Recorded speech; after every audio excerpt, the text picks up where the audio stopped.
time about what management evolution is all about. The most interesting aspect of this is that they all have different approaches or different subsets to explain how they thought about it. So even you can also now be thinking about management. You can look at how all these authors have defined management over the years. Now they are saying that it is a technology-driven workplace. So management should look at the evolution of technology and how technology has really influenced or is influencing or is affecting management perspective. That is the essence of it. So even you can also look at it and begin to think. Many people are writers in management are thinking, applied management, looking at how management could be done or things could be done, things in the organization could be done or could be managed in such a way that it is seamless and it's very giving the organization performance. So I told you last week that the whole concept, the whole slide for chapter 2 centers on this slide. You remember Frederick Taylor? Remember the things we talked about? Weasley, what he talked about, his characteristics. I think we got here. Are you sure? We got here, right? Yes, please. Okay. So under the classical theory, this one, another classical perspective. Now, when we say perspective, it is the way they saw it, the way they looked at it, their mind, how they thought management should be. And under classical perspective, we have the father of scientific management. That's one. And then we are going to look at bureaucratic. And remember, we said that we have under classical, we have these three. Remember, we said this. 1 second, let me put something up.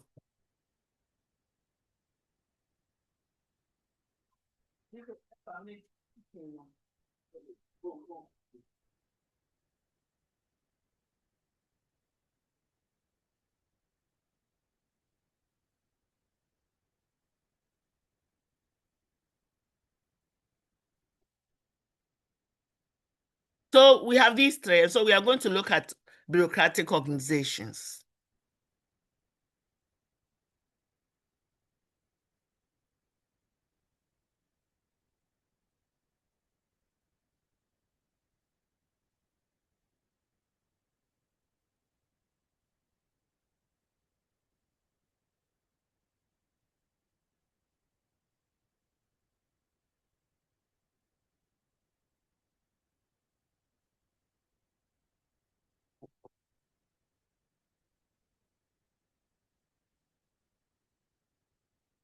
So bureaucratic organizations too, we have a man who was a German theorist. In fact, we also met him when we were studying sociology. Now, this man has a perspective, a different perspective about management. And we call that bureaucratic organizations. And Max Weber in 1846 to 1920. Now, he introduced the concept called rational authority. He said that for him, management is about organizations managing their organization with a very strict hierarchy, clear rules, and division of work. And for him, the rational authority makes it more efficient and adaptable to change. So for him, if that is organizations or management, for them to manage well, they should have a strict hierarchical structure. When we talk about hierarchical structure, we talk about the organogram in your organization. Now, organizations have different types. When we do the structure of organizations, you'll see that at different types, we have the flat organization, we have the work-based, we have the matrix, we have the divisional. All those things have been entered into, but he was more focused on the hierarchical type.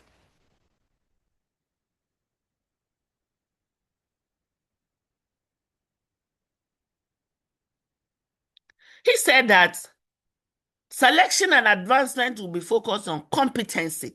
So you remember who also said that? Frederick Winslow Taylor also said that we should have, we should have, he also said the same thing, that we should have um, selection of people based on scientific basis. You remember? You Yeah. remember? Yes, please. Uh-huh. So he also talked about organizations improving by having selection of people to the various, or recruitment of people to the various positions in the organization based on scientific basis, based on competencies and technical qualifications.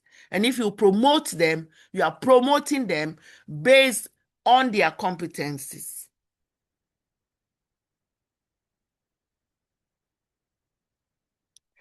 He talked about something which I have not put here called the government by decks, which means that he talked about the organization ensuring that there's fairness, that everybody is treated fairly, that complex tasks are completely predictable.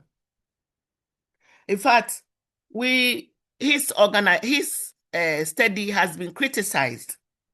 They talk about the fact that people often say that this thing is negative. It's had a negative tone associated with it. So people hear bureaucracy, oh, it's red tapeism. No, no, no, no. The bureaucracy is not good.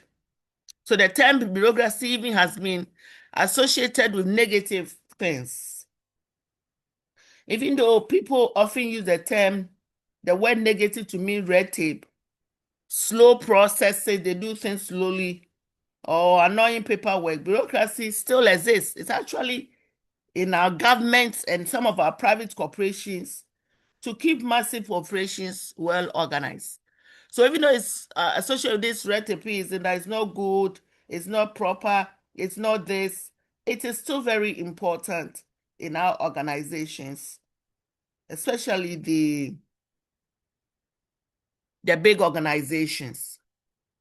So if you look at its pros and cons, we see that he talked about fairness, that rules apply to everyone equally, reducing corruption. So if you these days, some in the government organizations, they try to play blame games, but he said the rules should apply to everyone. If you steal and you be in prison, anybody steals, it will be in prison. So apply equally to everyone, reducing corruption. It was also able to predict the organization's functions, make it more smoother, regardless of changing staff. He said that it's good because it's able to ensure that specialized workers can handle massive operations accurately. But it has a problem. It's so rigid because one of his things, well, we'll come back to it, that he says that when I come to work, I should not talk to you. Nobody talks to each other. We are very strict doing our work. Rules are hard to bend, making it difficult to deal with unusual situations. Because I have to do my work and you have to do yours solely, it slows down projects long time due to multiple layers of approvals. And even before I can do something, because there are rules, I don't have the power to do it. It took a long time. It also shows that people can feel like numbers rather than individuals. They had very strict compliances, strict compliance. So let's look at his characteristics also. The characteristics of the Weberian bureaucracy. He talked about the fact that the ideal bureaucracy should also have division of labor with clear definitions of authority and responsibility.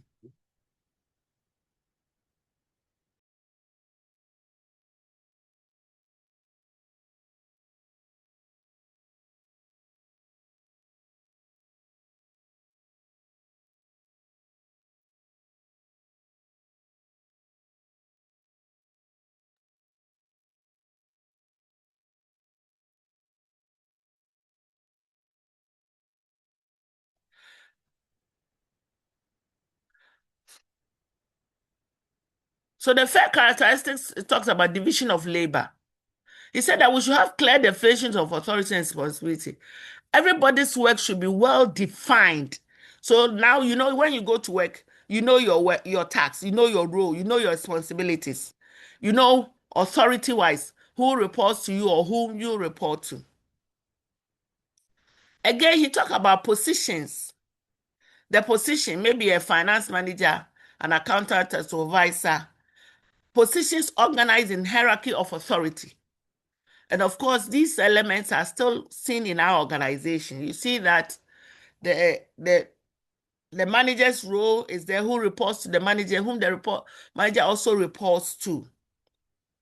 And he said the managers subject to rules. So the managers, they are not above the rules. They are not above the guidelines of the organization. They are not above the principles, what do we call it? The policies, the do's and don'ts of the organization, the procedures in the organization. They all are supposed to adhere to it. Rules and procedures that will ensure reliable, predictable behavior. So no one is above the law.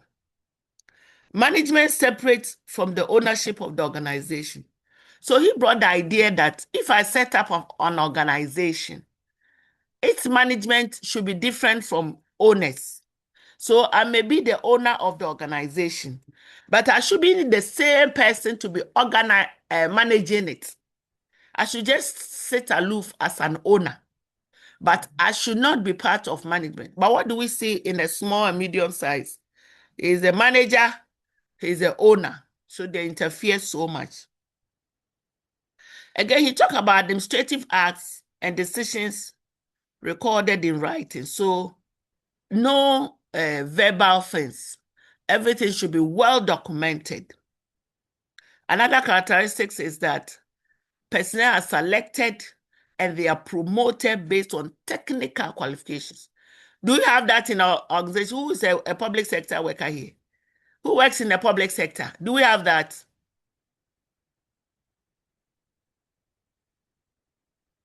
Who works in the public sector?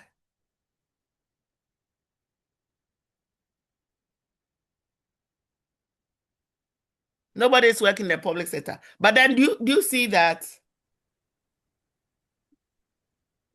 Do you see that in some of our companies, especially our public sector? Yes, please. Okay. So he talked about his characteristics are so good. He talked about complete chain of whom you report to, where every worker reports to a specific boss, which we see happening. Specialization or division of labor. Individuals have specific roles and tasks suited to their exact expertise. Standardized protocols govern everything. Everything is rules. What does the rule say? An action to avoid personal bias. So if you want to go for a leave, your boss cannot look at your face and say that I will not grant. But the rule says you are entitled to it. So that is their understanding. That's the Weber's understanding of, or his perspective of what management is about. Now, in personality, officials treat every citizen or customer identically, regardless of status. So that is one disadvantage of it. Everybody is nobody and all that. And record keepings, every decision is formally written down, tracked, and stored like we do. In our organization, we have records divisions or records units. Now we have computerization, so most of these things are computerized.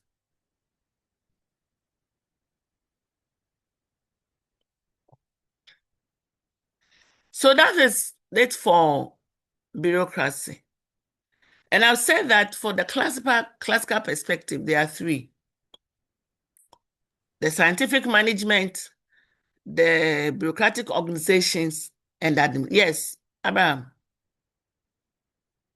Yes, please. I want to ask why you mentioned that there are some sectors, things are already documented. So when you are due for, let's say, leave.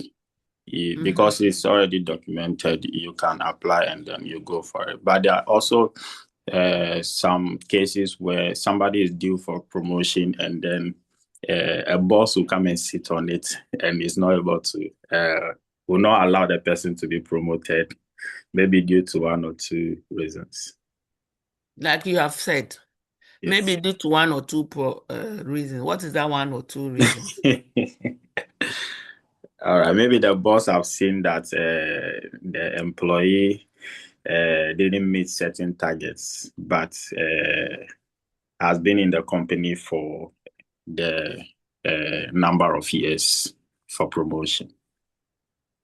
Yeah, so if the company rules or policy says that if you have been in the organization for, say, 5 years, you should be promoted, Yeah. and you are not promoted, the organization will not just say that if you are 5 years, we should promote you. There may be other reasons for the promotion.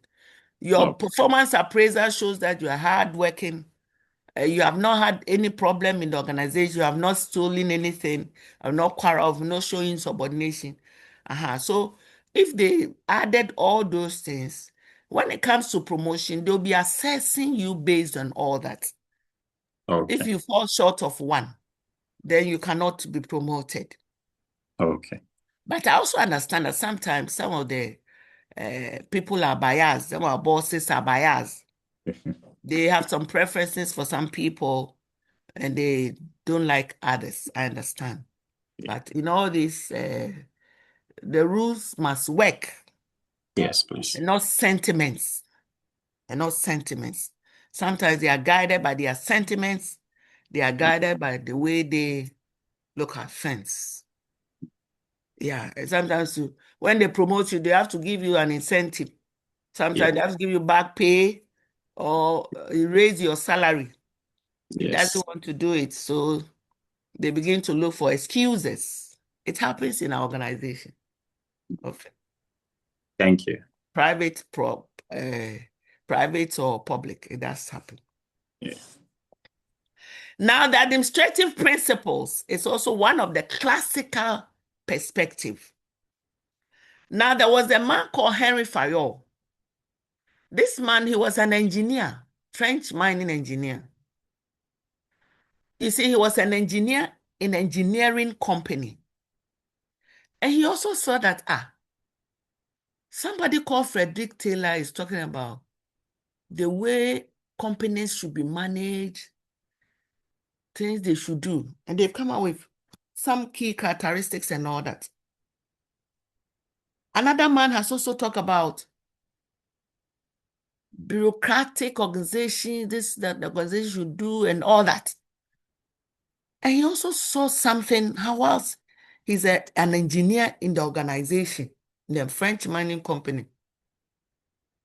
And he said that all that these people are saying, they are good, but so he wrote a book.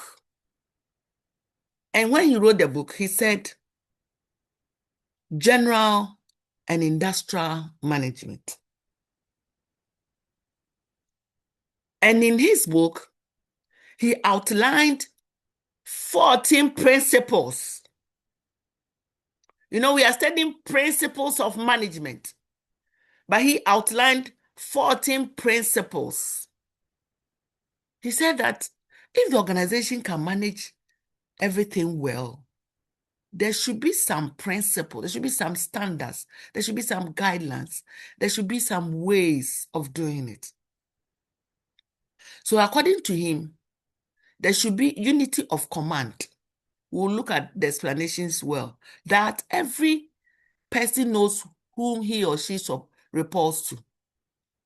Now, don't forget, bureaucracy has talked about it. Division of work. Don't forget, scientific management and the bureaucracy or bureaucratic organization have talked about it. Unity of direction. Where are we all going? So there should be vision for us to follow. Scalar chain. If you look at the organogram of the organizations, you see the scalar chain. The number of people reporting to who? The number of people under who? You see one, if it's the type, you see one type of a higher scalar change, a broader scalar change, or a narrow scalar change. He talked about order.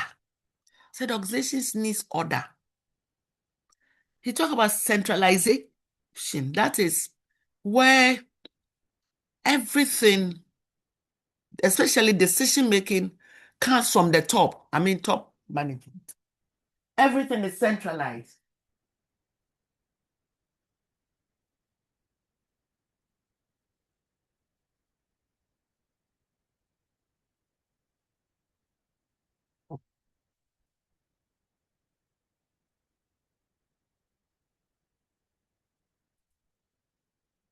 Madam, please, we can't hear from you.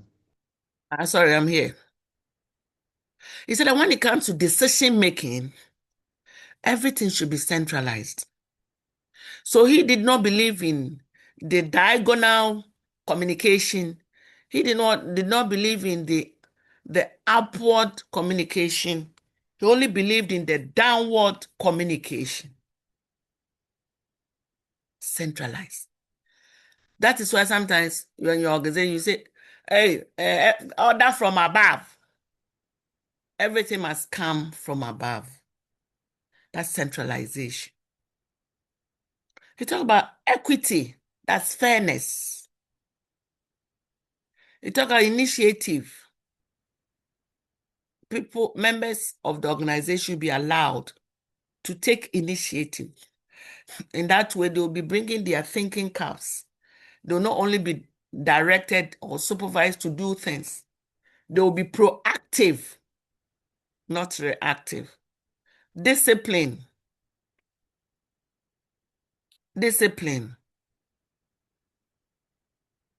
Responsibility.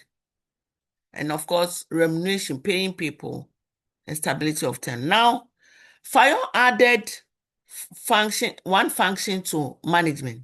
We have already looked at functions of management as planning, organizing, directing, and controlling. But he added one, which in some literature seems to be part of the organizing. He added what he called coordinating. But the commanding is the same as the directing. So he said that there are 5 functions of management called planning, organizing, commanding, which is the same as directing. And he added coordinating. Now, coordination is very important because look at your class. You have a class rep, Abraham. Abraham is able to coordinate with me. Madam, we have a class this day. We have this. So that we are able to have a seamless lectures because there's proper coordination. Can you imagine that you are going to have a party and then in the party, you give the organization to some people, and then the one to bring drinks says that, oh, I was not told. Who was supposed to tell you? Oh, the head of the organizer, they didn't tell me that I should bring the drinks at 2 o'clock. He said I should bring the drinks. So I also brought it at 9 a.m. Things like that's proper. That means things are not well coordinated. So let's talk about the division of work. What does FIOR means by division of work?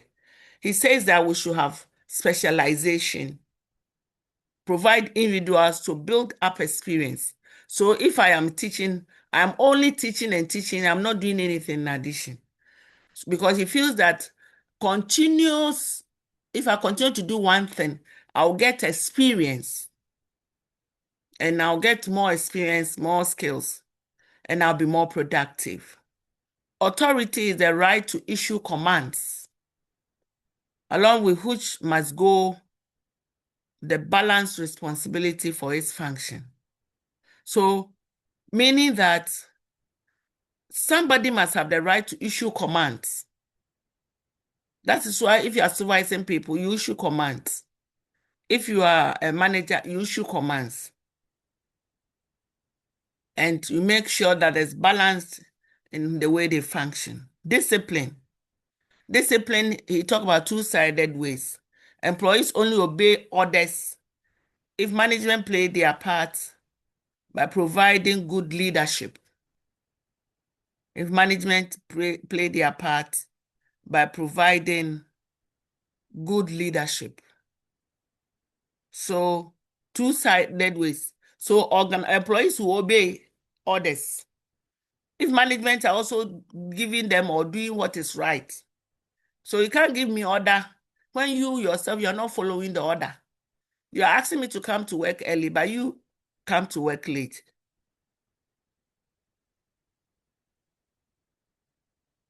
You're asking me not to leave the office before close time, but you are closing.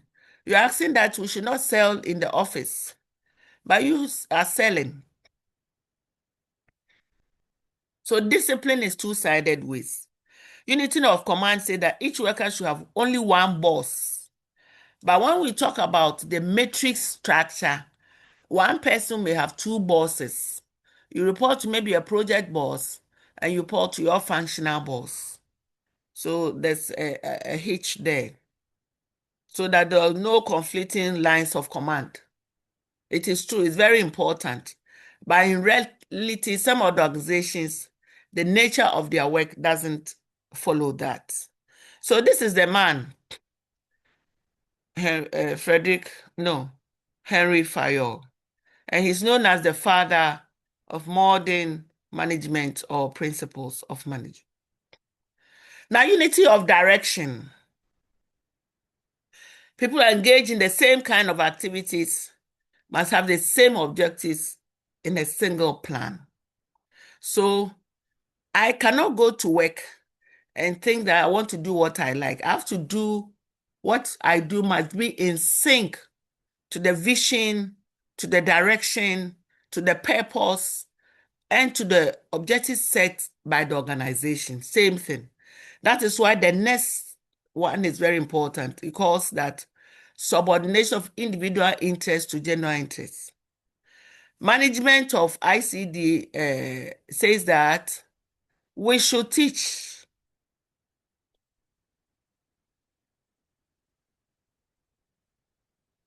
Management ICD says that we should teach at this time. So I have to comply and teach. We should teach certain things. I have to comply and do it. And so I might not say that I will not do it. I want to teach at another time. No. My must ensure that the goals of the organizations are more paramount than that of my goals. Remuneration payment is an important motivator. And therefore, if somebody goes to work and a person will not be paid, it will not motivate the person to work. When we look at motivation, we study motivation, you understand that better. So Henry Fayol talks about remuneration. Who again talk about remuneration? Yes, who again talk about it?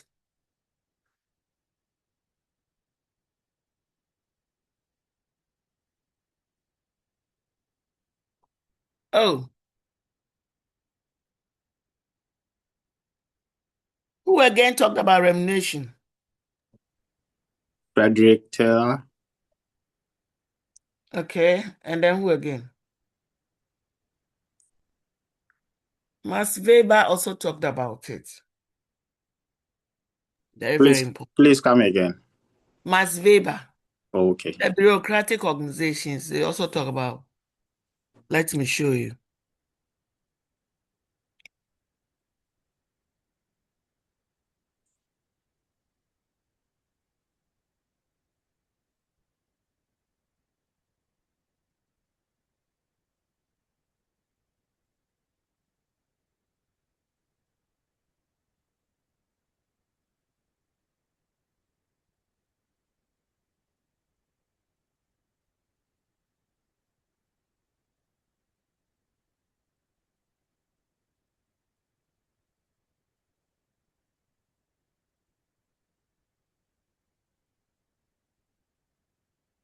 Okay.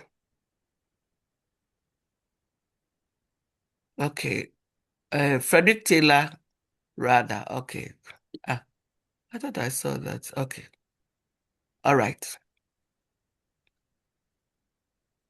Now, he talk about centralization or decentralization, but he was more focused on centralization. This is the degree to which people make decisions. And he said that making decisions, he talked about decentralization also because he said it is dependent on the kind of business, the condition of the business, and the quality of its personnel. Quality of its personnel.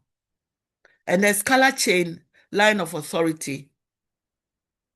So you can take a decision, you can allow people to have upward decision making because the people that are working with, they are, I mean, they have, you can leverage their levels to take that decision.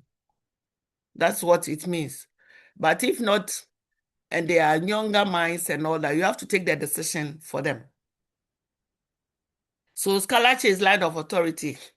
It shows the hierarchy is necessary for unity of direction, but lateral communication is also fundamental as long as superiors know that such communication is taking place. So the scalar chain shows the level and the line of authority, who is at what position. When we get a structure of organization, I'll show you the scalar example of the scalar chain. Order for both material order and social order are necessary. So order for what the organization needs, the order, the orderliness, as well as orderliness in the community, in the organization, for the organization to comply is very important. Equity is fairness. In running a business, combination of kindliness and justice are very important. Fairness is needed in treating employees equal. Equity is fairness. Stability of tenure is so essential due to time and expenses involved in training people, good management. So there should be stability of tenure, not that you come and do the thing all the time. That is why our managers have fixed term of office, especially the CEOs. So you do the work so that they have time to train others. Initiative, allowing other people to show initiative makes them proactive and becomes a source of strength for the organization. A spirit decor, where management must foster the morale of its employees. You must make people feel happy working for the. So Henry Fayol also says that for him, as part of the classical perspective, that is the way he looks at management. So the four functions of management, we talked about planning, means setting goals and ways to attain them. Can you tell me some of the planning activities in organization? Planning. What are some of the planning, some of the things that the organization do that you say that this one, organization does that you say this one is planning? Yes.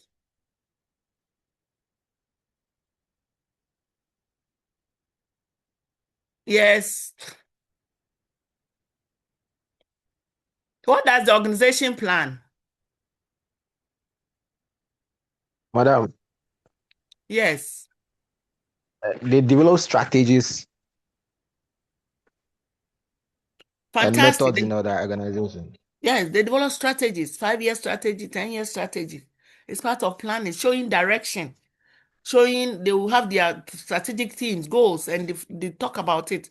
And show where the organization is going, the resources that are required. They are all planned for. If they have to go and take loan, if they have to build, yes, planning, very important. Strategic plan. So they set the goals and they find a way to attain them. So the organization also plan. If you remember, when we talk about the process of management, we said they have inputs and these management functions, which other people call the integrated functions of management, are able to be utilized to have an outcome, to have productivity, to attain results, to ensure that there's efficiency and there's effectiveness. We talked about it. And organizing, because Managers cannot do everything on their own. They need to assign responsibility or tasks for the task. Leading or commanding, as Harry Fire talked about, they have to use influence, they have to motivate people, they have to show direction, leadership. They have to control, supervise, monitor, make correction when there's a need for that. So we are going to the third perspective. We have, yes, Abraham. Yes, please. I want to mention risk assessment, but aside that, you talked about tenure in office. Let's say a manager or a CEO has been there for 5 years, and then the person have to leave for another person to take over. He has to train the person to take over. But there are other aspects where, let's say, the longer a person remains in a particular position, the person become maybe creative to bring more ideas or new ideas for the improvement of the organization. So in this case, what would you propose? In fact, they are unique to organizations. In some organizations, managers used not to be replaced often. But now, these days, organizations are realizing that if you give the position to one person for a very long time, they become tingles. Yeah. And decide to do what they like. Okay. So they are giving them tenure. Okay. Say 4 years, renewable by another 4 years.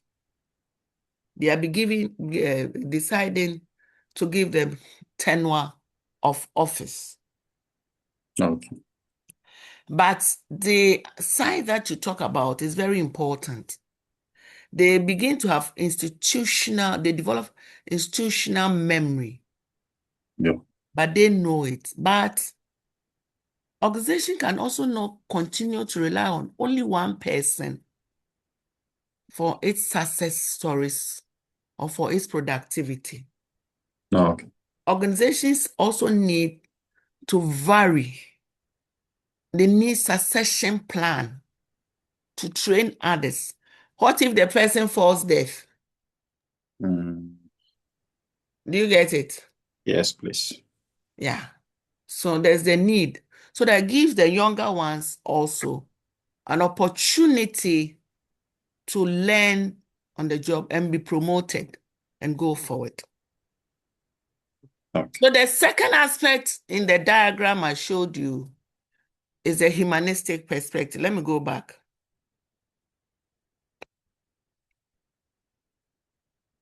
So we are done with the classical perspective. Don't forget, we identify 3: scientific, bureaucratic, and administrative theory. And you see, from this time on, all these theories were reigning. And then we have the humanistic also coming in to also tell us a perspective. Now, let's look at that perspective.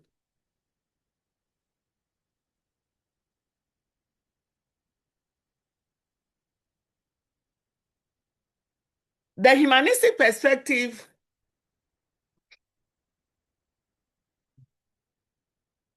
were led by some authors, some management thinkers like Mary Parker Follett and Chester Bernard. They said that all what the classical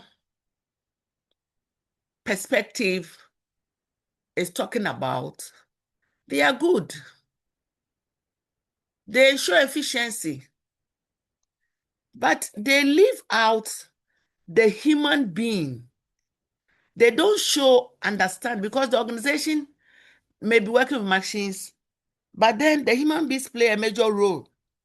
Even in era of AI, talking about the fact that it's taking away some jobs, the human component, the social aspect, the machine has no social, AI has no social inclinations. So they are very important. The human beings are very important. And they are living out the human beings.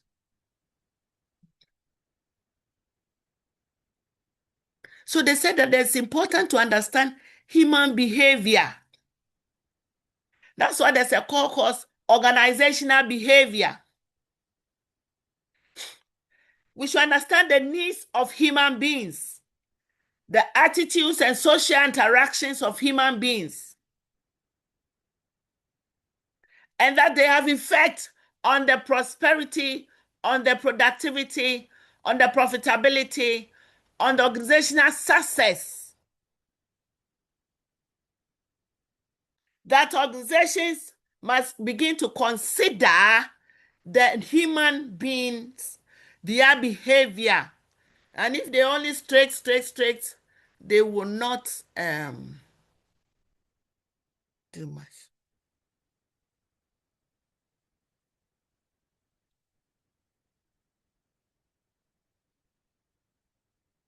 Importance of understanding human behaviors, needs, attitudes, and social interaction. So under the humanistic perspective, we have three: human relations movement, human resources perspective, and behavioral sciences. Human relations movement, human resources perspective, and behavioral science. So let's look at them. What did they mean by human relations movement?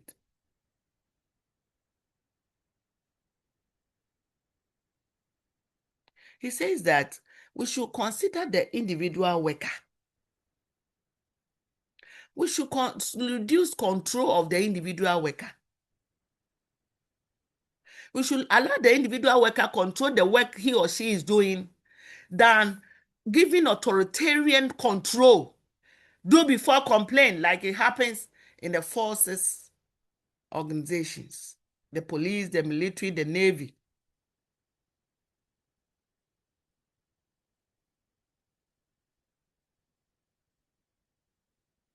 We should look at how the individuals or the individual employees are treated. We should respond to their social pressures that will help them to have lighter environment to work, ideas and all that.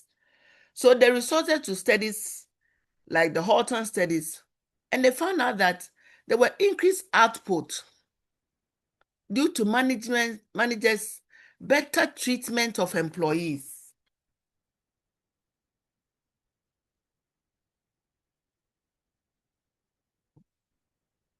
Let me say that you are in the house, you have a house girl. This house girl is there to support your children and all that. You feed your children well, and you give the house girl crumbs like it's a dog. He will continue to do her work because he has nowhere to go. But the moment he has a place to go, you come and he has left your children in the house and left your house. Treating others well. So the Horton studies brought about ideas that, if you treat people well, they will rather be motivated to work for you better. If you're so strict on them, it affects their behavior. They even make mistakes. They are afraid. So they make mistakes.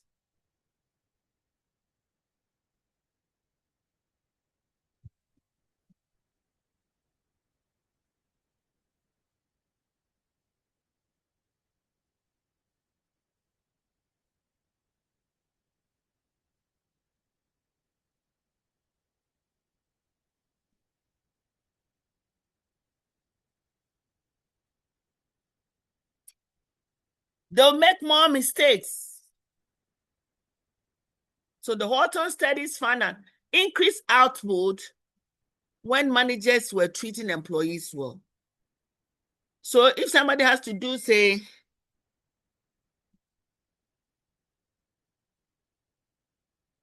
somebody has to do work for, was using 1 hour to produce, say, 20 cartons of water boxes, then if you allow them and they are free and they interact, they were doing 15 or 20. So productivity was increasing from feeling so important as part of the company and not being treated ordinary. So created a focus on positive treatment of employees, the human relations. The human resource perspective, under the humanistic perspective, also said that we should focus on job tasks and theories of motivation. In fact, we'll do motivation as a course, as a topic. I said that we should motivate people. Going to work doesn't make you a bad person or you're not a human being. It doesn't debase you. Reducing, or we have to reduce how they dehumanize people. When you go to work, it's like you are a piece of trash. You are a variable cost. You are not regarded according to the perspective, previous perspective. You are not regarded as a human being. You are a tool. And the human resource person said that all workers need to use their potential. So we have authorities like Abraham Maslow, Douglas McGregor, talking about the needs, the motivational needs of human beings.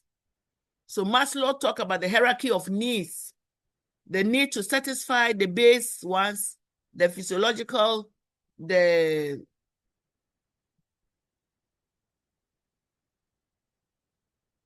bond one, going to self-actualization, all that. The social, all that, we need to satisfy them. We'll look at them. The McGregor's theory, X and Y, giving us understanding of how people see work. And Herzberg's two-factor theory. When we get to motivation, we'll do that more, but we'll explain them. Now, the third one is the behavioral science approach to understand the humanistic perspective. Now, these people or the theorists said that the human behavior based on scientific methods and study, the human behavior, you can predict the human behavior through scientific methods and study. That's what the other, the classical theorists were talking about.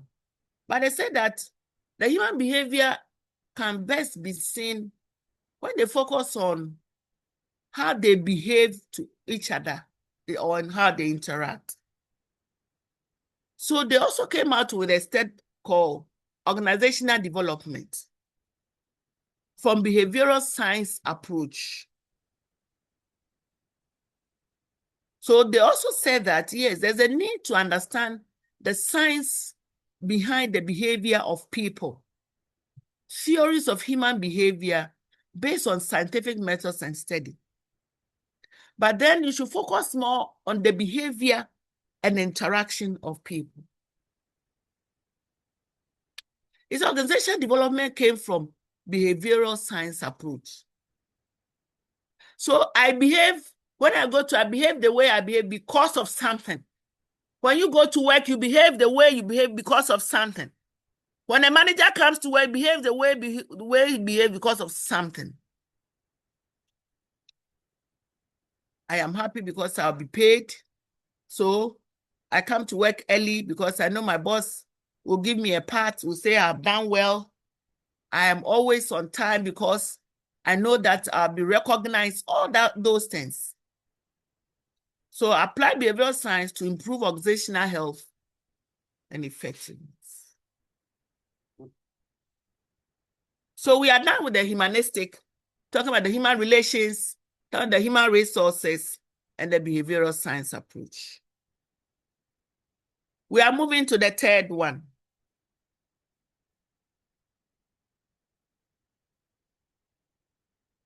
The third one talk about management science perspective. Management science perspective. In all these ideas, they were trying to explain management. Oh, 1 second.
So we are now humanistic. Let's go to a management science perspective. Now, the management science perspective was developed during the World War II, or came up during the World War II.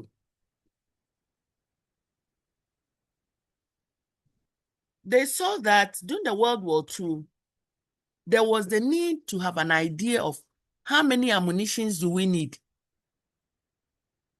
How many food do we need? How many boots do we need?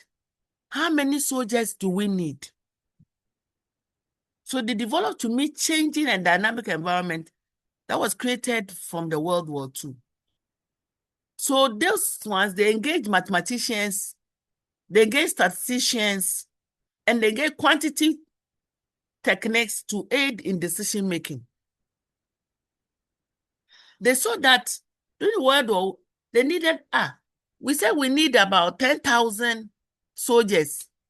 But when they came, it didn't help. Maybe we needed 30,000. And brought a blow to them. Maybe the Germans, the Americans. So they decided that we need to have a quantitative basis. Today, it's more of data-driven. So at that time, they said, no, we need the mass to help us to take a decision.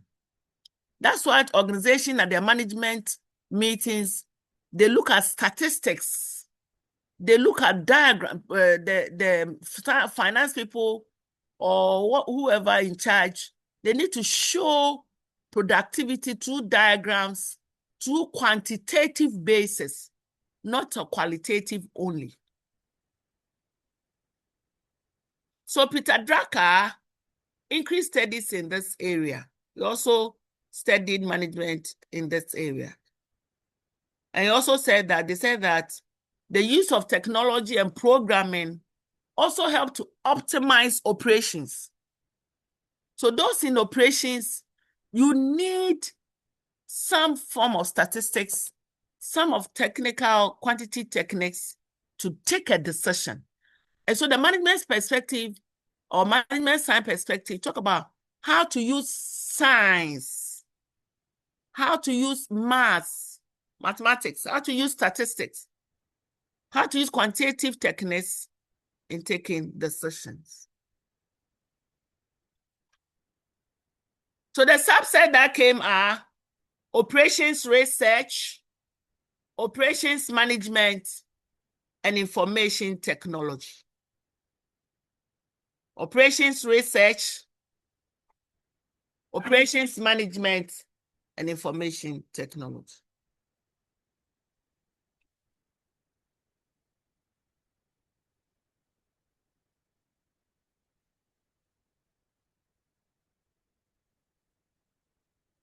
So we are moving to the fourth one.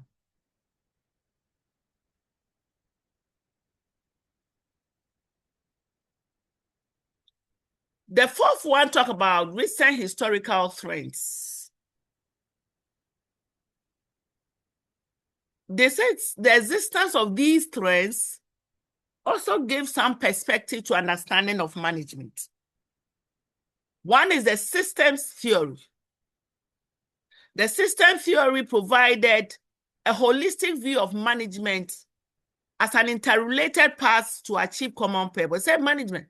The organization is made up of many parts: the finance, the accounting, the business, the operations, the security, the HR, the production, the resources, and that none stands taller than each other.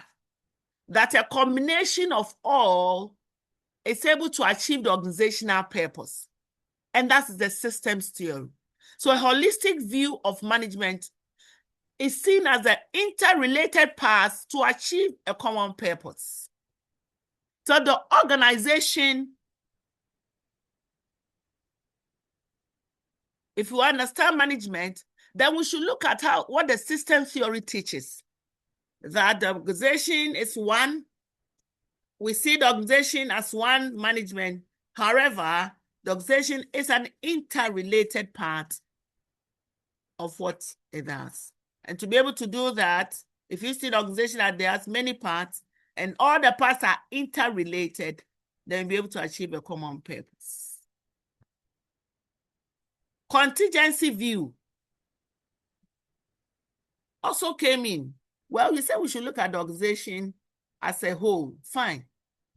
But sometimes for the organization to be successful, for managers to be successful, they need to understand the situation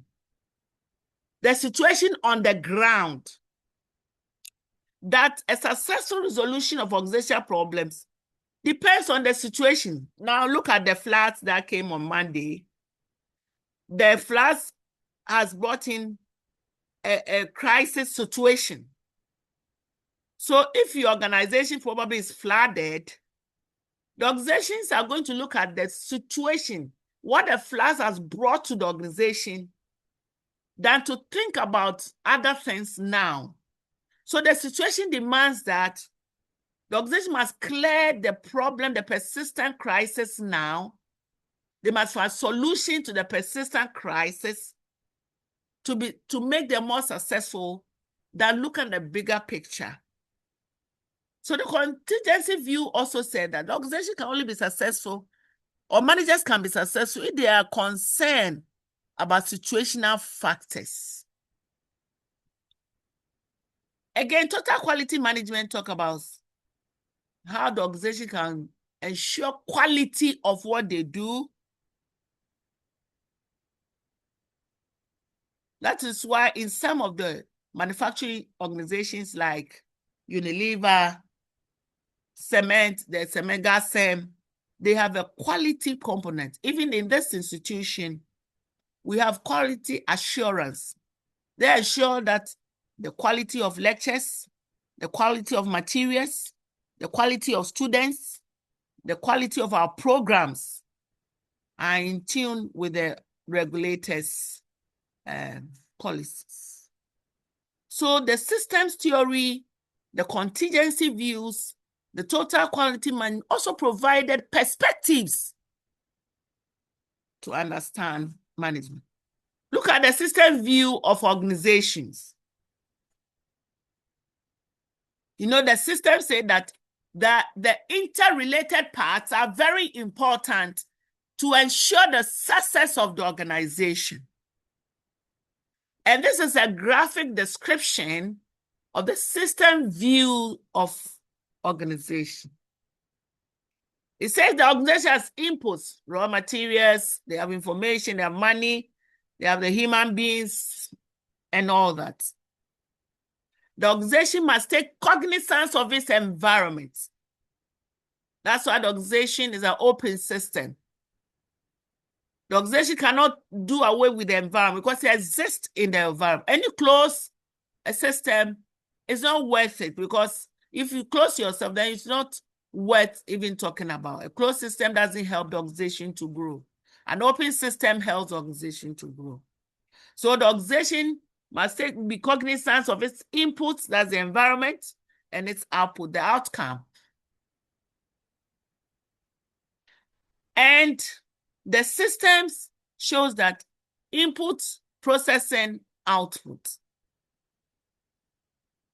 The input means that whatever the raw materials, the human beings, the whatever organization use, they use a concept. The concept is called integrative factor of management. And then all these resources are managed, used by the organizational resource managers, including whatever technology they have. Even technology can be part of the input, to process, to manage things before they will get output.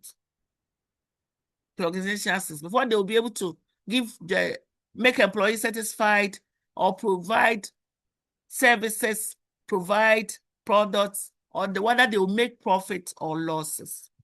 And the outputs provides feedback into the input, as well as the environment also ensures output. So the environment that organization is organized provides a very important factor in its systems view. Now we are interested in contingency because it came out as a very fundamental concept. And the propounder was called Friedler in 1964. His emphasis was that we have talked about situational. Yes, so we're just expanding it. His emphasis was that there was no one best way of doing things or organizing or leading that an organizations can do. That even leadership style, there's no one leadership style. Some can be autocratic, democratic, participative, servant, whatever. But sometimes you need a combination of some to be very effective. You need to apply those leadership style in certain situations. And that some leadership style that is effective in a certain situation may not be. Let's assume that you are a leader and you are a servant leader. You are a laissez-faire leader. And the organization, the workers are coming to work anytime they like. They are stealing resources of the organization. They are not productive. They are doing things anyhow. You have to change your leadership style. You have to be very cohesive, harsh, very autocratic. Be arresting them, then they'll know that you are serious. The situation would demand that you do that. So the leadership style, according to Friedler, that may be important in certain situations, may not be. So the optimal organization leadership style are actually contingent upon various internal and external constraints of the organization. And William Richard Scott also supported the idea and said that the best way to organize depends on the nature of the environment to which the organization must relate. The best way to organize depends on the nature of the environment to which the organization must relate. The best way to organize is dependent on the nature of the environment. Or environment of what? Of the organization. Now, contingency theory is important because it said there's no universal way or best way to manage.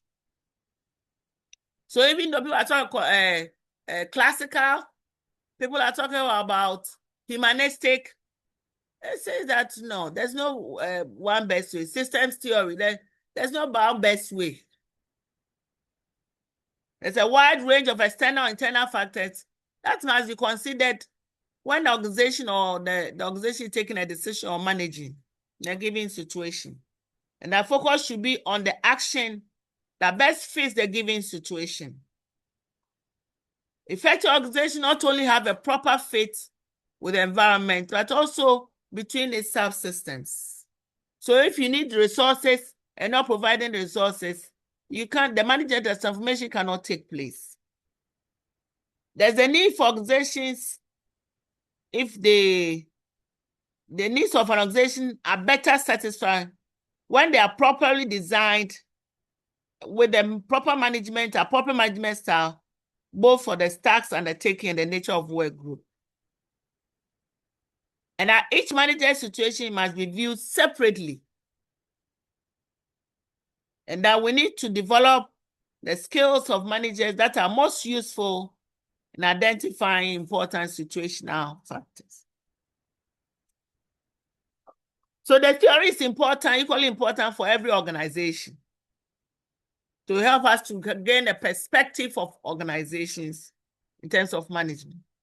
Theory doesn't believe in one best way, as we have talked about, so many methods and principles may be used. Every situation is unique, so managers have to be able to analyze each and every situation individually.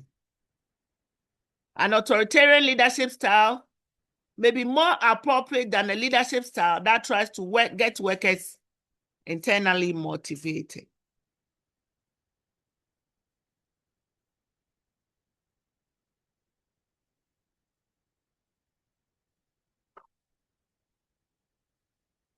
So other applications, employee development and training is important. You must decentralize, so there should be upward communication. You must have well-established communication systems and controls. You must plan information decisions.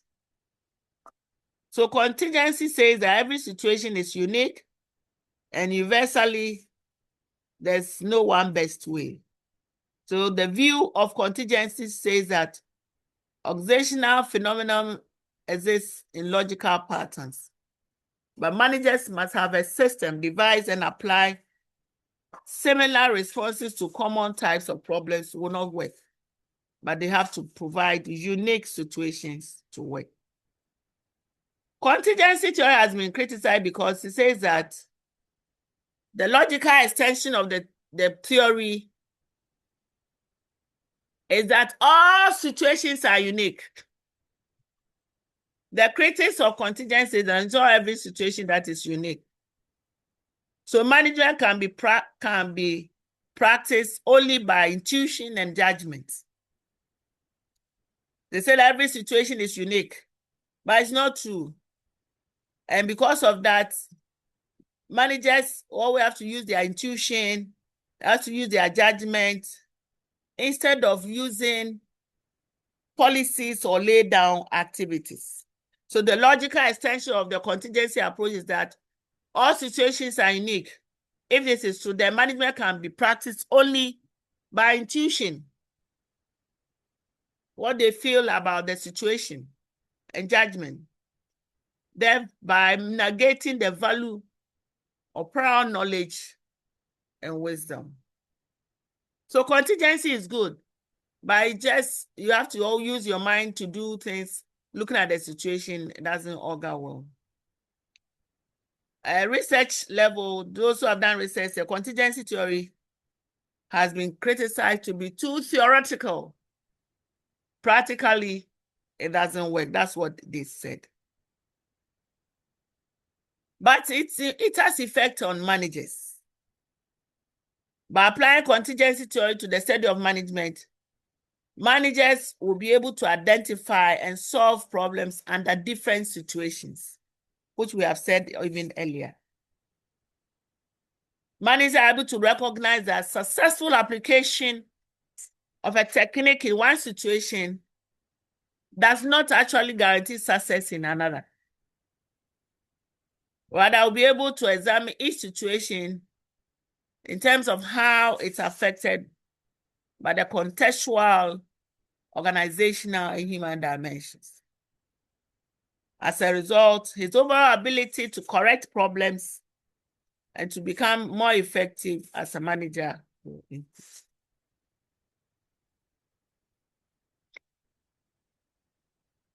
So it requires the managers to be able to use contingency view, must apply them, must examine the situation and determine the cause of decreased profits before a new procedure or program is implemented. They have to assess things. And even though it's designed to provide managers with the capabilities to examine numerous possible solutions to problems.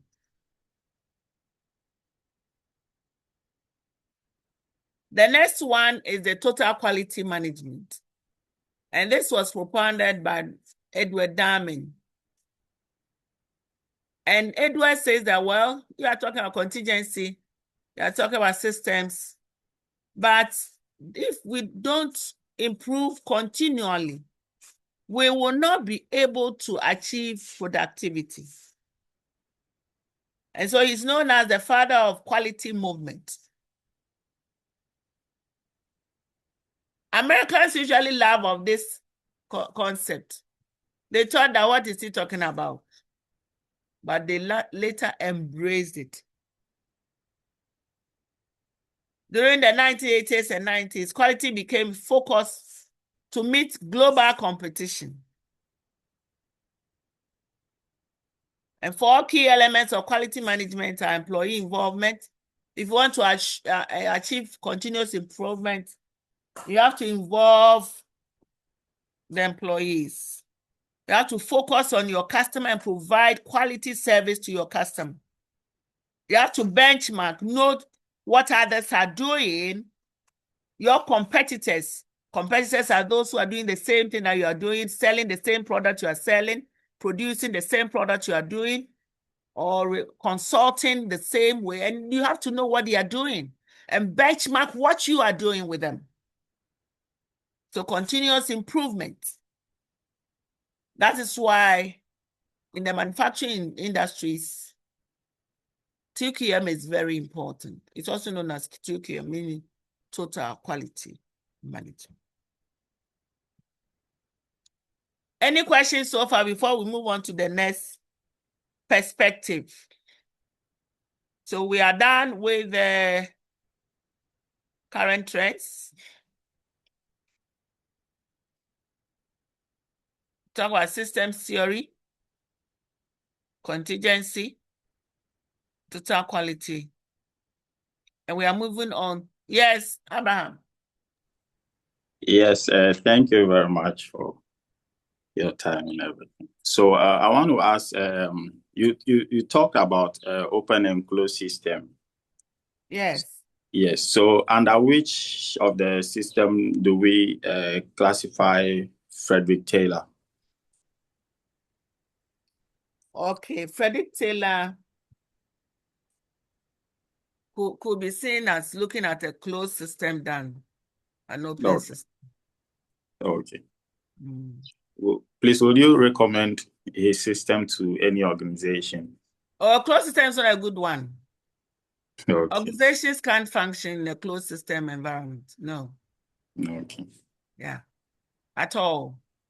Even if you operate, you die early. The organization will be defunct. Yeah. Okay. Yeah. Please, anything before we go to learn organization and look at the modern trends now? Thank you, Abraham. Yes.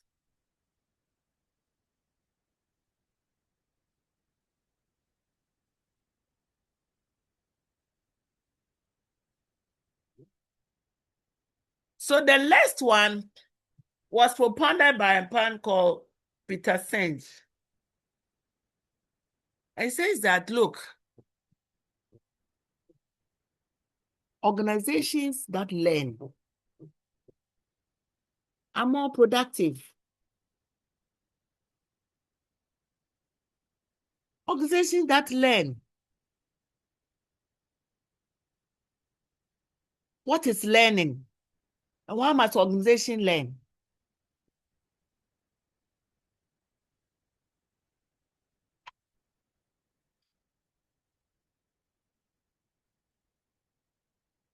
When you learn, You are so adaptable. You are flexible. You have seen that your competitors are reaching out to their customers, giving them birthday gifts, reaching out to ask how they are doing promotions that are making many customers going to them, learning about new technologies, new way of doing things, and you are still adhering to your status quo. A learning organization is the one that is so adaptable to change, flexible for new things, new knowledge, new ways of doing things. So a learning organization does not say we have heard the term, have you heard the term, MBA? This is the way we do things. Things are changing and you must change.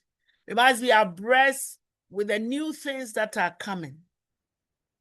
So Peter said that an organization that learn are more adaptable to change.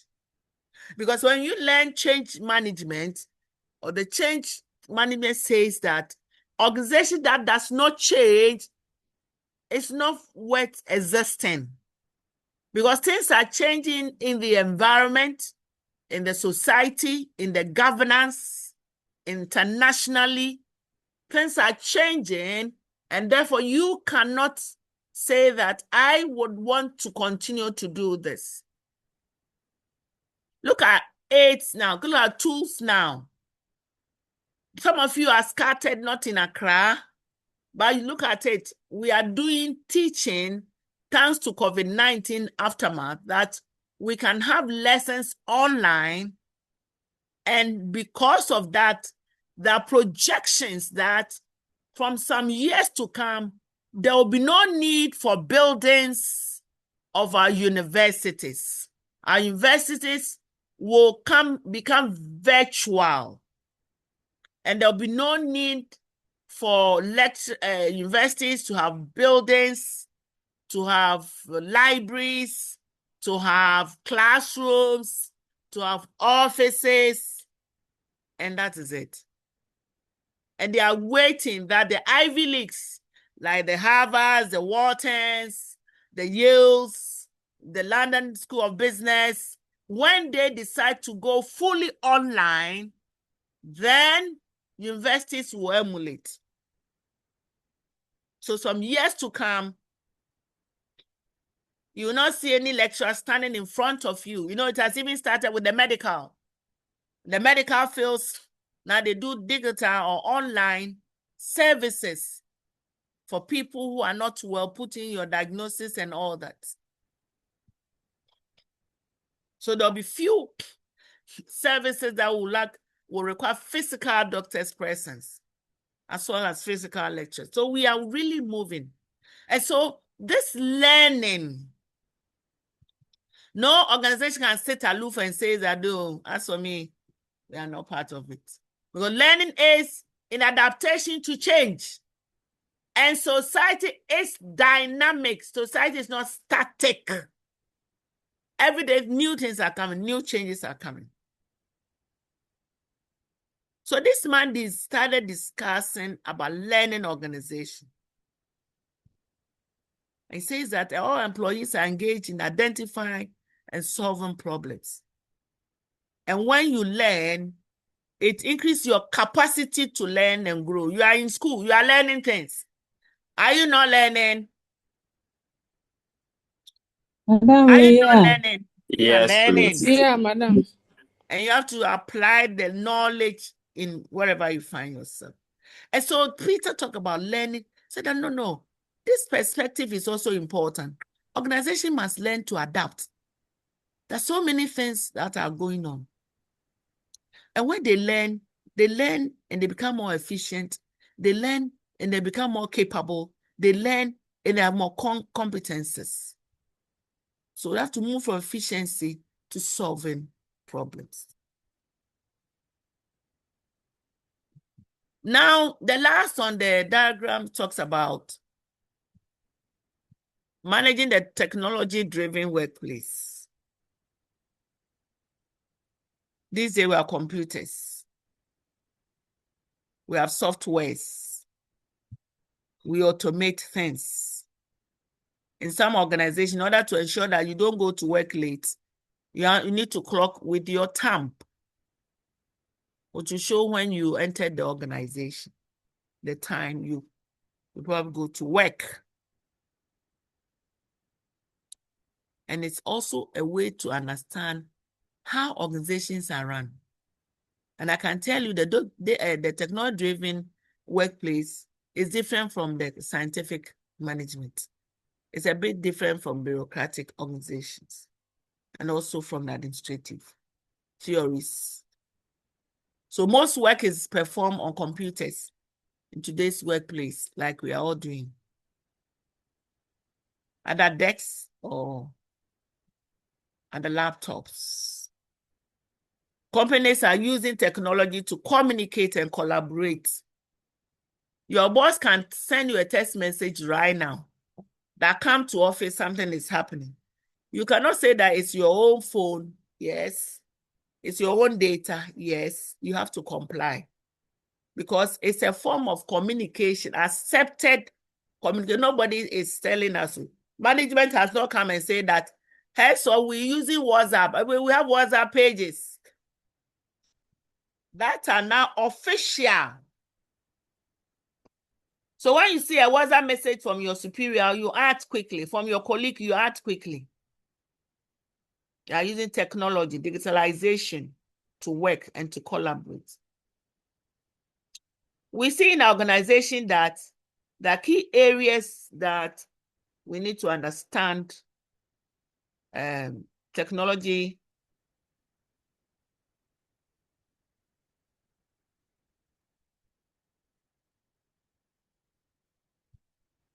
in our workplaces. One is supply chain management. One is customer relationship management and outsourcing. Due to technology, in the manufacturing industries, they are able to use technology to optimize productivity, They use the value systems to know that at what time will this product leave here to that year, to another level before it goes to the final consumer. Technologies are helping them, therefore, to method their systems, and they are able to tell. Customer relationship management. These days, if you have some of the telcos, they have customer relationship managers. They have also in the banks who manages the customers in such a way that using technology, they may come to you once in a while, but they use technology to know what you are doing, how you are faring, how they can serve you better. And outsourcing, most of the organization, especially the manufacturing industries, for instance, Apple, I'm told that some of the chips or some of the components of the iPhones are sourced outside America, are sourced. So maybe Taiwan will do a certain component of it and it's assembled somewhere else. So they are sourced the work that they do. In Ghana, when you talk about source, people are looking at cleaning being outsourced. But some, yes, it's also there. But some of the important work itself, especially in productivity, some of the services to outsource, they use certain people to do their work. So outsourcing, customer relationship, and supply chain are key technology-driven in our today's workplaces. Look at the supply chain. I'm talking about supply chain for a retail organization. You see the flow of the product. So you see the suppliers are supplying to manufacturers, manufacturer A, manufacturer B, they're all supplying. And then they will manufacture and they send to distributors. Some can send to retailers directly. but some also goes to distributors. You see the arrows showing. Some also on the distributors go to the retailer. These are all computerized, and it's part of the supply chain we are talking about. Any question? Any question?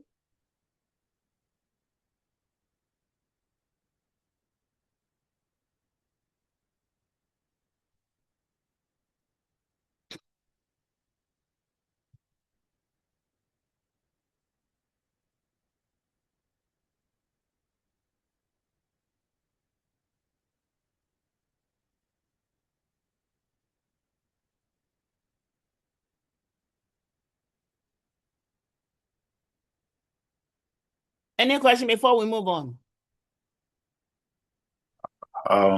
Not really, please. Okay, so let's move on to our third lecture. We should be doing our third lecture by now. Okay. Okay. Hey, when am I supposed to? When am I supposed to close? 11:30. So please, last time I asked that Thursday we can do some evening one. I didn't hear from you people. Yes. Please, by tomorrow, by Monday, we'll get back to you. I'll be very happy because this Saturday I have to go and do some work, some presentation somewhere. Okay. So I need to have that evening, the Thursday evening with you to catch up, please. I'll be very happy if you do it for me. Okay. All right. Thank you so much. So please, Either Wednesday evening or Thursday, any of them. okay. I want to talk about there's an assignment on the first slide, and it's supposed to be submitted by Monday. So I want to ask concerning it. No. Don't do that one, Hassan. Okay. Okay. All right. Thank you. Okay. You are even distance student, eh? You are distant. So I'll send you some quizzes, okay? Okay, please. I have not been able to upload anything because they sent me the information a bit late. So, but I'll fully function online very soon. Okay. I'm sure you've also sent us the slides already. Yes. So I've shared with my colleagues, yes. Okay. But we need to be doing some exercises. Yes, please. Yeah, we need to be doing some exercise. So I'll send you some exercises, then you do them for me. Okay. Okay, so the third lecture talks about motivation. We want to understand how managers should motivate people.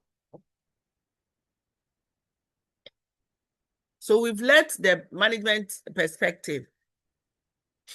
We want to know that if managers are working with people, on what basis would they be able to manage them well so that the employees are happy working for them?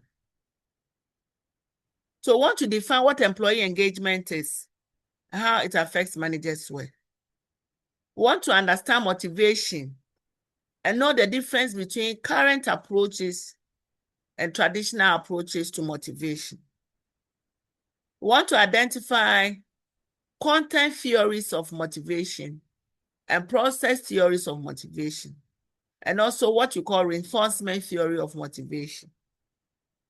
So there are three things here: content theories of motivation, process theories of motivation, and reinforcement theory of motivation. We want to describe or discuss major approaches to job design and how job design influences motivation, and also learn about empowerment and how to create a sense of meaning for employees at work. There's a man called William Kahn. This man defined employee engagement. We will understand employee engagement well. How the organization engages employees, the subordinates who work for them. So William Kahn who is known as father of employee engagement theory, says that employee engagement is the way you harness, the way you nurture people who work in the organization, so they themselves begin to work, do their roles, perform their roles, using their own minds physically, using their intellect cognitively, and using their emotions when they are performing their work.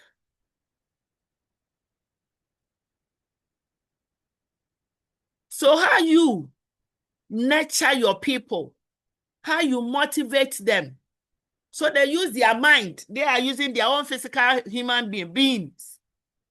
They will use their minds, the cognitive abilities. They will use their emotions, their feelings when they are working for you. That is Kant's definition. Let's look at Maslach. He said that, they said that he redefined employee engagement as the positive affection and enthusiasm of a worker towards their concerned job. Like some people are working, when they are working, you see that they love the work. They're enthusiastic about the work. Nobody is telling them to come to work, but they come to work and they show alacrity, they show love, they show enthusiasm to work for the organization, according to Maslach. He refined that employee engagement is a positive affection, not negative, not sitting on the roof, not social loafing, not sitting on the fence. They go to work very excited, enthusiasm about the work. Sachs also says that employee engagement is purely a psychological phenomenon. What you think is just psychology. That it affects the cognitive level of the individual working and may change according to the needs and wants of. So, psychologically, I am happy to come to work. Maybe psychologically, I think that I'll be promoted after a year or two. So I come and work all my heart out. Maybe I think that I'll be given some bonus, part-time, what do you call it? Overtime to support me.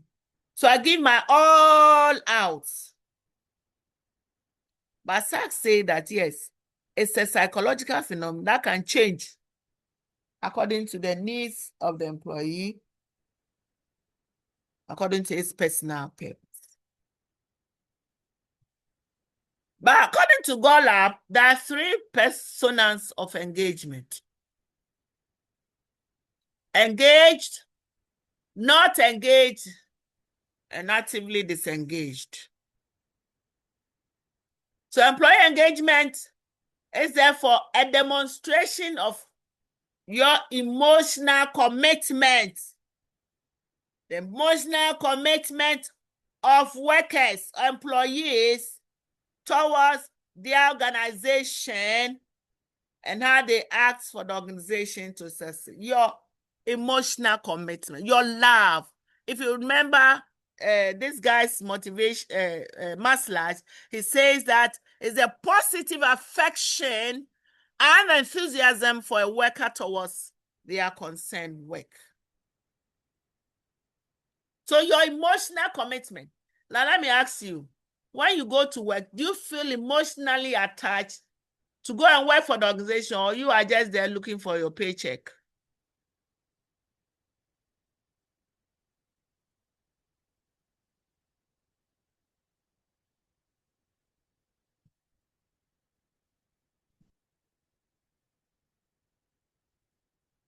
I'm asking you, what happens?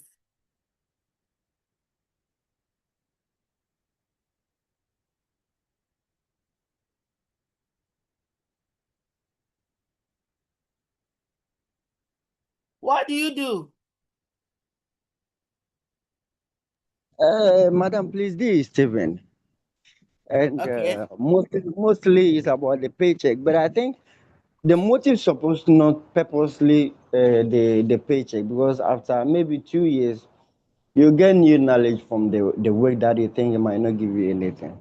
So I think, but from other perspective, we consider the paycheck most often. That's the gospel truth. Thank you. That's the gospel truth. We go to where God's, hey, how do we feed ourselves? How do we feed our families? Okay. So just give me a second.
So we all go to work because we need the money.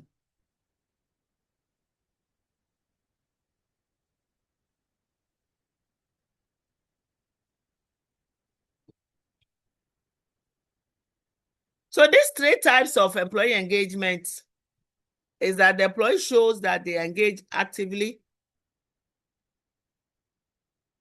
disengaged, and they are not engaged at all.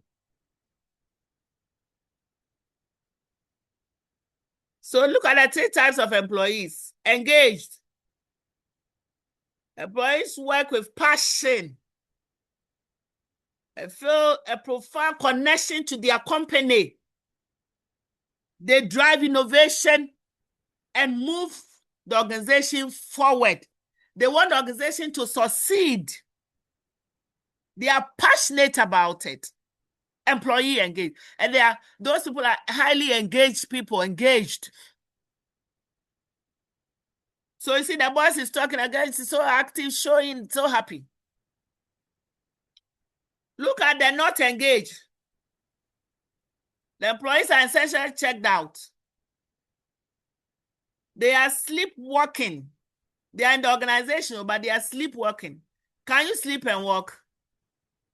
Can you sleep and walk? No, Oh, madam. Madam. But they're not engaged. They go to work. It hasn't so. They go to work and they're just sleepwalking. You see them coming to work. They'll come early, everything, but they're not doing the work. They are sleepwalking to their work day. They are not energized. They are not passionate into their work. Everything they have excuse. So if you have people who are always giving excuses, you know that they are not engaged to the work. 3 types of employees. Every time. You won't even learn, then they'll give excuse. If you are subordinates, people working and then they do that, check them out. Check. They are not engaged. Literature says that sometimes they are dissatisfied, they are not happy, they want to sabotage or whatever. They are not engaged.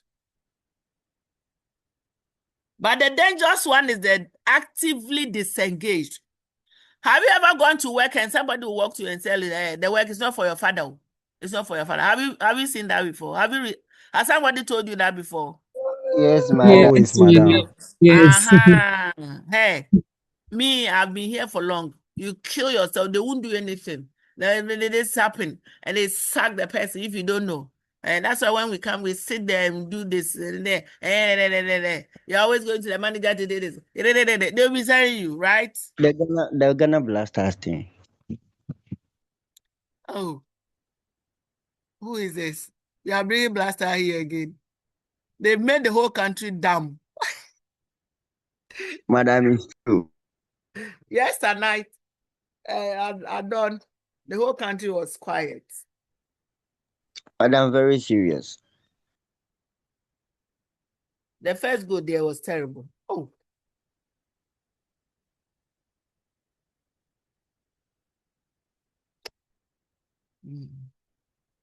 What can we say? Actively disengaged. Employees aren't just unhappy at work. They are busy acting out their unhappiness. Now, every day, these workers undermine what the engaged co-workers accomplish. They are so disgusting.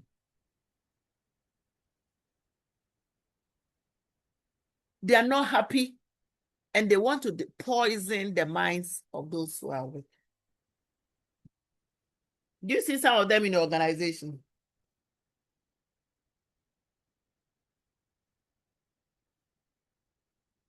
Do you see some of the actively disengaged people in the organization?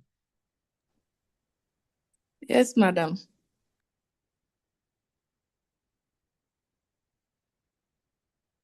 They are dangerous people. If you follow them, you go down with them.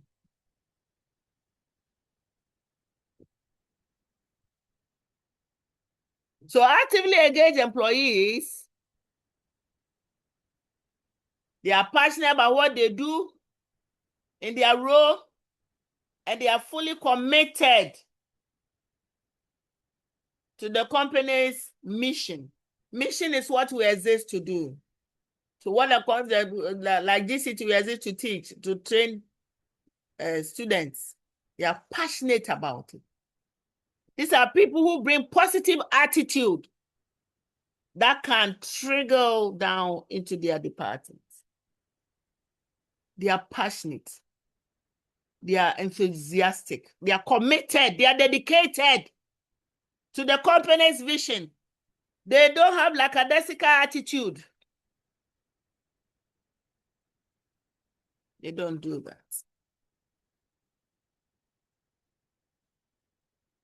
So I always ask students, are you engaged or disengaged? Are you engaged at work or you are disengaged? Or you are not engaged? Madam, engaged. Engaged, madam. You have to be engaged. Most people begin new jobs with energy and enthusiasm, but they lose the drive. We are going to look at why they lose the drive. We are going to look at why they become actively disengaged. We are going to look at why they are not engaged. What happens? Because we are saying that they lose the drive of enthusiasm, of the energy to work after a while. What happens? That they lose the drive. And that's the work of managers to ensure that their subordinates are highly engaged because they are motivated. So motivated and engaged employees contribute to the organizational success. People become disengaged, not engaged, actively disengaged because of lack of motivation.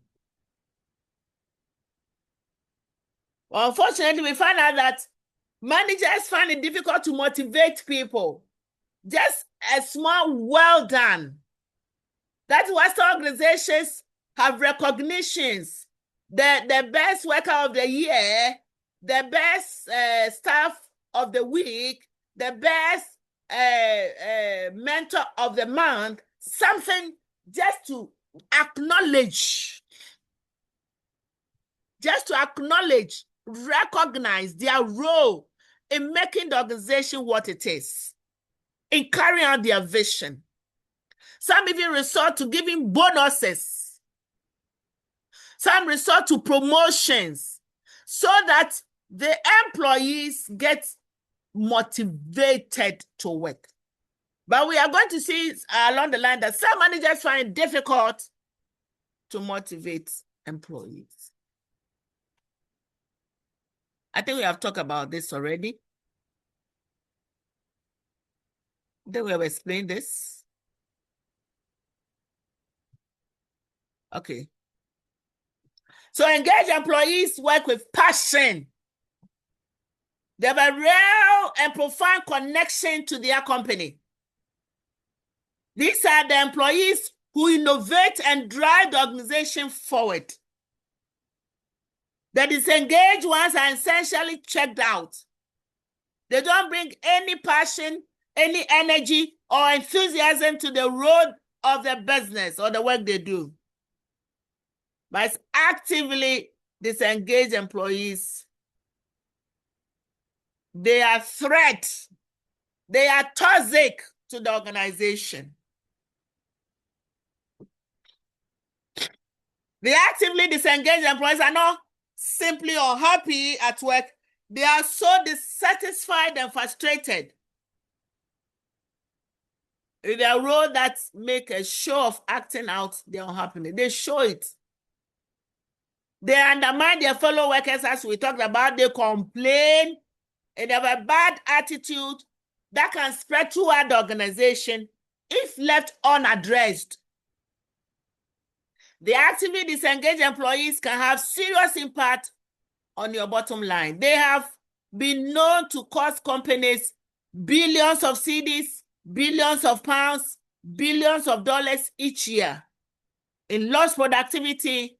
And according to one source, a fifth of employees in UK are actively disengaged, making them a serious performance management concern. They make the organization lose billions.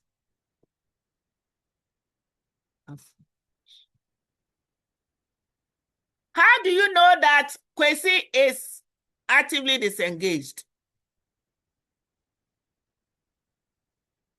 Signs of active employee disengagement.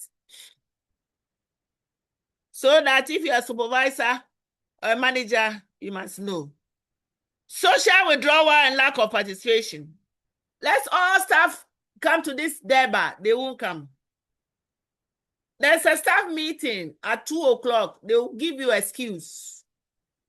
If they attend to, they are only coming to attack the whole system. They are so vicious. And they withdraw, social withdrawal. I'm going to this place. They're always asking for break. They're always asking for leave.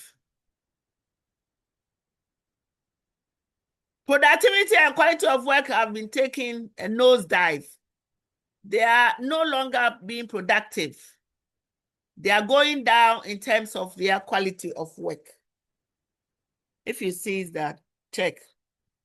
They are last to arrive at the organization and first to leave. They are always checking the clock.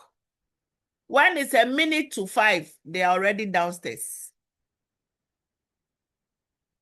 There are increase in absenteeism. They don't go to work.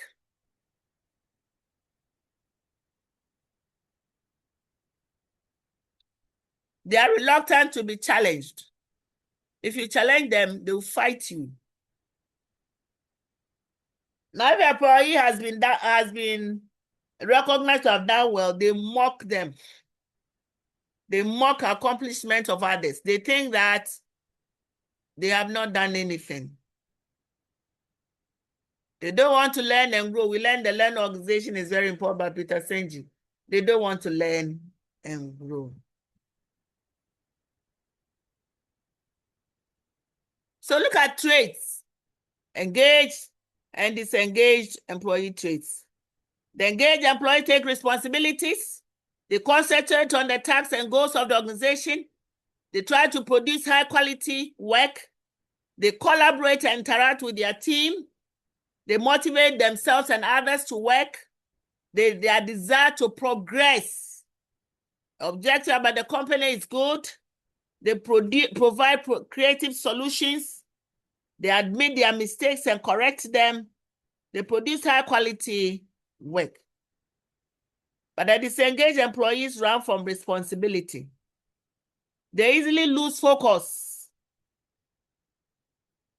Provide bare minimum. They avoid interactions. They are constantly demotivated. They constantly look for new jobs. They go and do the same thing there. They are not objective about the company. They are always subjective. And another word is that they are pessimistic. They are pessimist.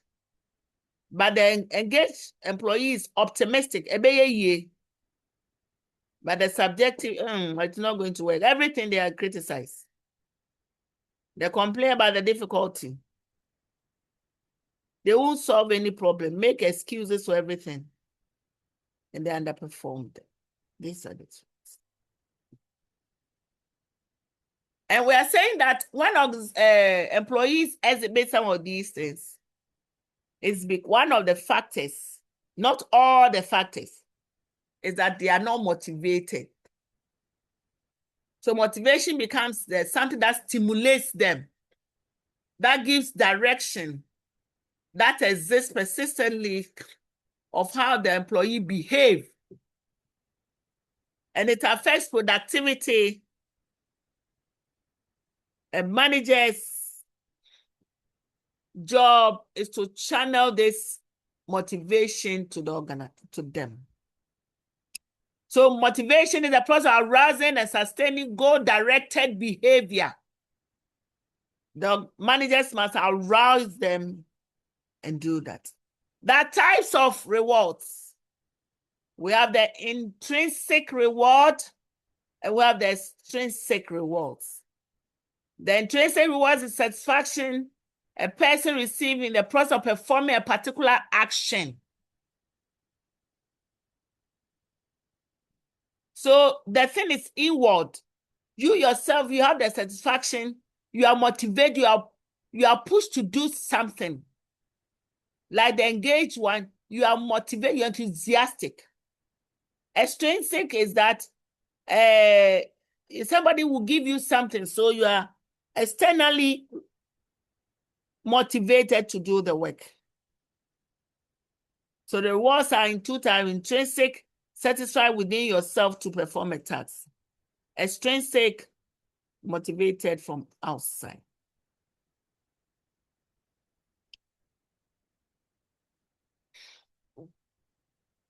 This is a simple model of motivation. Motivation can lead to behaviors. You see, the disengaged and not active people, it's a behavior they show up before you be able to say that they are like that. And the one who is also actively engaged also put up a behavior. They are enthusiastic, they are dedicated, they are committed. So all these things you can only know whether the employee is actively engaged or not by the behavior. So motivation can lead to behaviors that reflect high performance within the organization or otherwise. And high employee motivation is related to high organizational performance and profits. So whatever they need, if it's satisfied, leads to a behavior and it leads to the rewards that they get. So reward informs persons whether behavior was appropriate and should be used again. So if managers are able to meet motivate their needs. If you look at Maslow's theory or McGregor's theory, whatever, and they're able to meet it,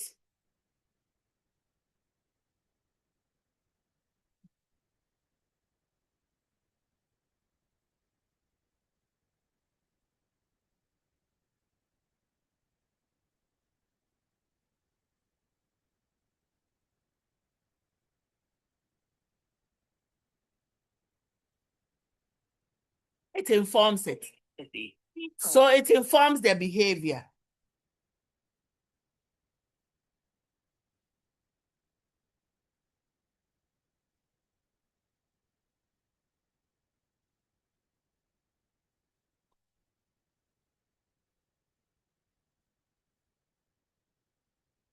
So how they are motivated shows in their behavior, and they receive the reward system.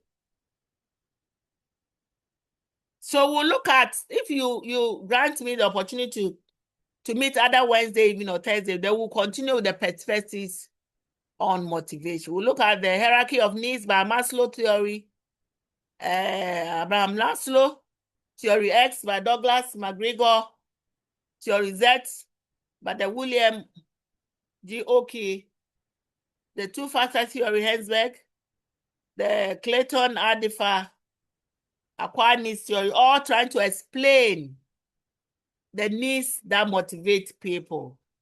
That if organizations meet these needs, it's likely to make them highly engaged. Any question? Any question?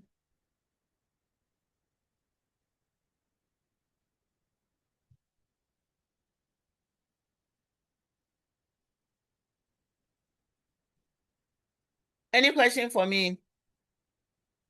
Yes, Abraham. Yes, please. Thank you very much once again. So I want to ask, let's say you are an HR personnel and you are to employ someone, and the person says that this is the amount of money I want the company to pay me.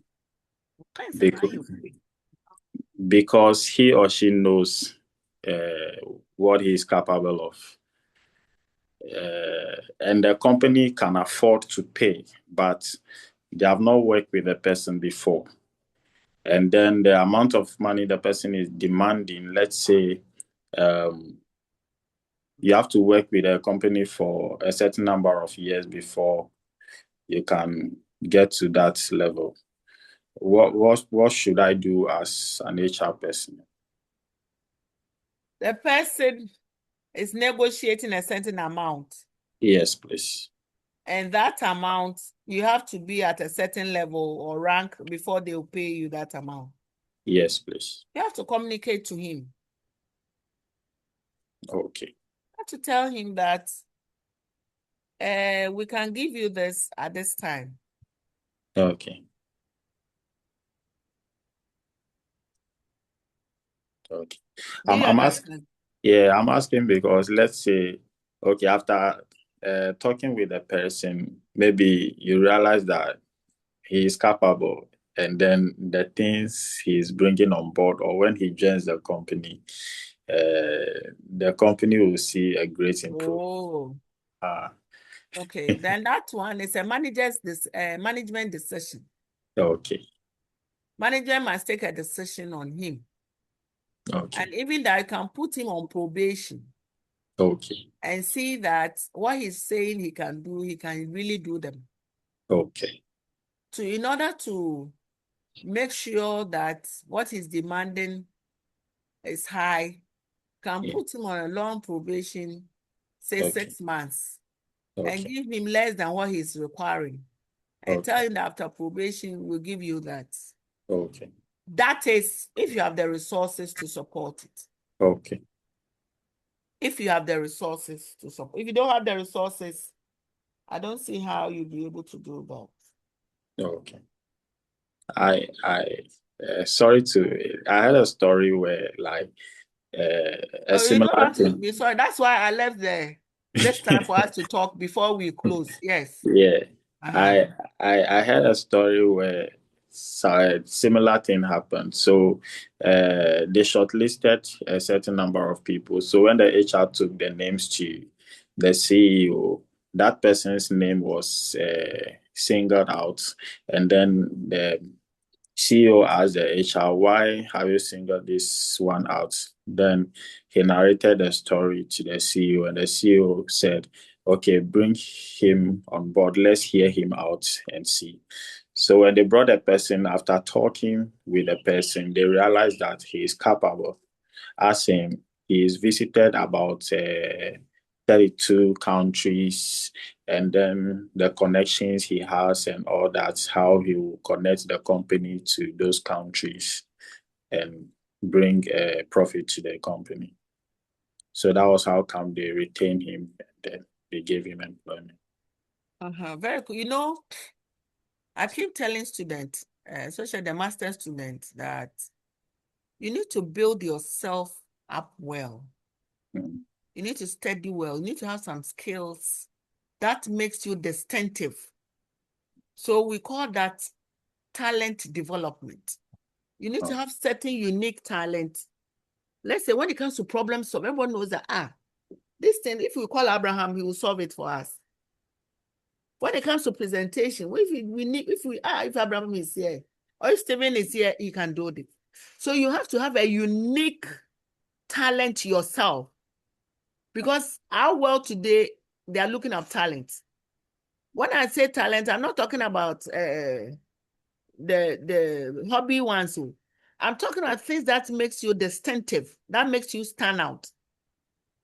Like you are telling us, the person has some experiences to bring to bear to make the organization better, more productive or whatever. So he has grown himself up. And I always tell students that don't just come and learn. As you learn, try to have a niche, couch a niche of skills for yourself that you are capable of negotiation. You are capable of problem solving. You are capable of critical thinking. The work that you do, a certain aspect, you have strength. You are strong there. You have strength there to do it. So when it comes to needing your strength, your knowledge, your skills, or your competencies, everybody is able to say that, let's call on this person. Let's call on Sadia. Let's call Vida or Queen or Poku. Let's call on Abraham, Amanda, Entry, because you have, and those things, it's an individual thing. You have to learn them. It also comes with your passion, what you are interested in, what you like, or the work that you do. You must be somebody that everyone knows that if you give this person this work, it will be done. It will be carried out. Because he will not challenge you. He's dutiful, he's serious, he's dedicated. He doesn't show anger. So you must have some traits, some behavior, some talents. Because our world is more moving on talent acquisition, talent development. And if you look at most of the manufacturing industries, they look for people with certain talent. The global, the telcos, they look for people with certain talents. The banks, they look for certain people with some knowledge. You understand? To do the work, even teaching. So you must develop a career for yourself and try to excel by learning the tenets, the competencies, the skills, things that will give you a leverage over your colleagues. Very, very important. I always tell students about that.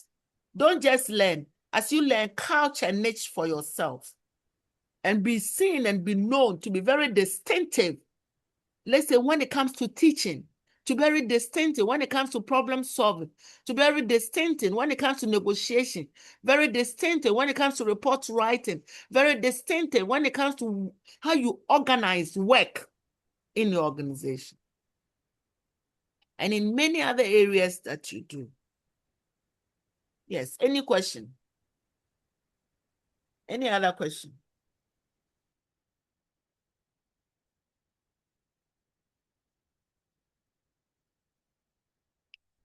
Yes, Beatrice. Yes, madam. Yes. Madam, thank you. My question is, what advice can you give to a manager who has tried severally to bring back a staff who is maybe actively disengaged? And maybe through motivation and all that, it has been done, but it's like it is on and off. Whenever the person is being motivated, you see him acting as if he's actively engaged. But for a period of time, you see that the old behavior of actively disengagement has resurfaced. So when it happens, so what should the manager or the organization do Thank to you so serve much. the person? Yeah. So you were saying that the managers try to motivate the person. So it means that the managers have not really found out what the person's problem is in the first place. You have only found one. Maybe you have found, that's why I said that we are only looking at one. That is motivation. And the managers have only resorted to motivation. Maybe there's more to that than motivation. So managers also need to engage this person and know exactly what his problems are. Now, what does the policy of your organization says? What are the HR policies? If you violate the policy, you'll be given a verbal warning. After that, it comes to writing. After that, you are shown exit. And that should be complied. Sometimes, the reason I say that the managers may not have fully utilized his problem or her problem is that you are only concentrating on motivation. And motivation is not the only thing. Maybe the person is psychologically imbalanced. You're only motivating him by giving him some money. Maybe health-wise, the person has a need. Maybe relationally, in relationship, he has a problem. He or she has a problem. Maybe the managers come to motivate him after a while. So exhaust all his problems. Now, the exhaustion of the problem should be within the capacity of the organization. If he has a marital problem and the organization has a counseling, you can refer him. If he has a relational problem, you have a counseling, you can help him. If he has a mental problem, you recommend medical treatment to him. You do everything within the confines of your organizational policies. If he doesn't comply, you show him the exit. Beatrice. Yes, madam. You show him the exit, he or she the exit. Okay, ma'am. Thank you very much. No. Any other? Yeah, madam. Yes. Lady Stephen. Yes, Stephen. And I think for some workers to be disengaged, I think I don't know whether we have to consider this factor. The work environment. The what? the work environment and then the culture. Yes. Because there's this friend of mine who is a psychologist, but he told me that the place that they posted him, there's nothing like any improvement. So only what he knows is what he's applying over. There's nothing like any new thing or new training for the other people. So I think the environment and then the culture, the place also counts. Right. Thank you. Thank So we you, call madam. that positive work environment. Not only that, sometimes even tools to work. If they are not there, like your medical field, and then you go to a place and then there are no tools to work. It makes you look so inefficient. Yes. Abraham says it's time. So Abraham, you seem Yes, please. Yes. All right. Yeah, it's time. So thank you so much. All right, let me hear from you either till Wednesday. So we now in those evenings we'll do just 1 hour. We don't do more than that. We don't just do 1 hour. So if you want us to meet at 8, it will be 8 to 9. If you want us to meet at 7, 7 to 9. So whichever time that is convenient for you. Okay. All right. I'm grateful. We'll get back to you, please. Sure. Thank Thank you. you. All the best. Enjoy the rest of your day, please. You too. Thank you so much. You're welcome. Bye.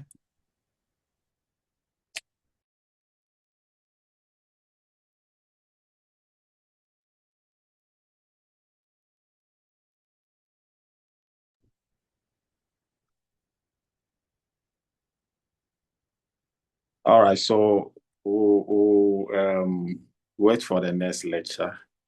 I think in 15 minutes time, right? Okay, Reb. Yeah.